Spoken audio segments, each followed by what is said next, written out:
నమస్తే weavers, please ఛానల్ని subscribe చేయండి. ఓకే లేట్ చేయకుండా టాపిక్లోకి వెళ్ళిపోదాం.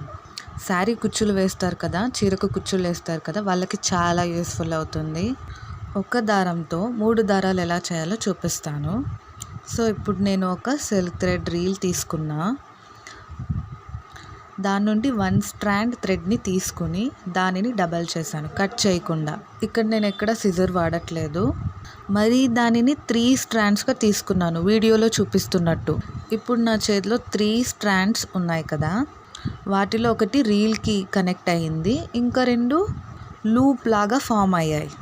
ఈ లూప్ మధ్యలో నా 2 ఫింగర్స్ని పెట్టుకొని రీల్కి కనెక్ట్ అయిన సింగిల్ థ్రెడ్ ఉంది కదా, దానిని ఈ లూప్ నుండి తీసుకుంటున్నాను.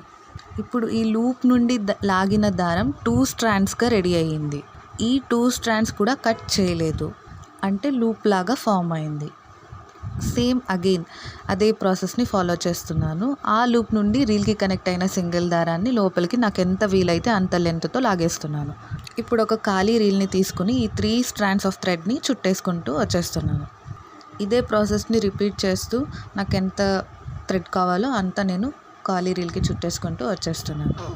ఇంతేనండి. ఇప్పుడు 6 స్ట్రాండ్స్ ఆఫ్ థ్రెడ్ ఎలా చేయాలో చూద్దాం. ఇప్పుడు 2 సిల్క్ థ్రెడ్ రీల్స్ తీసుకున్నాను. 2 దారాలు ఒకేసారి డబుల్ చేశాను, కట్ చేయకుండా.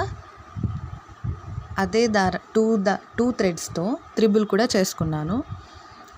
రీల్స్కి కనెక్ట్ అయిన దారం కాకుండా 2 థ్రెడ్స్తో నాకు ఇలా లూప్ ఫామ్ అయింది. అంటే ఇప్పుడు నాకు ఇక్కడ 4 థ్రెడ్స్ ఉంటాయి.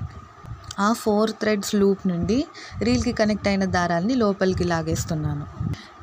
సింగిల్ థ్రెడ్తో అయితే చిక్కులు రాకుండా ఉంటుంది. ఈ డబల్ థ్రెడ్స్ తీసుకున్నాను కదా, కొంచెం నిదానంగా వేసుకోవాలి, చిక్కు వచ్చే ఛాన్సెస్ ఉంటాయి. ప్రాసెస్ని కంటిన్యూ చేస్తూ ఖాళీ రీల్కి థ్రెడ్ని చుట్టేసుకుంటూ వచ్చేస్తున్నాను. ఇంతేనండి.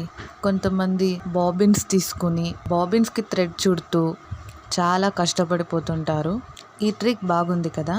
ఇలాంటి మరిన్ని వీడియోస్ కోసం ప్లీజ్ ఛానల్ని సబ్స్క్రైబ్ చేయండి అండ్ ఛానల్కి సపోర్ట్ చేయండి. Thank you for watching this video.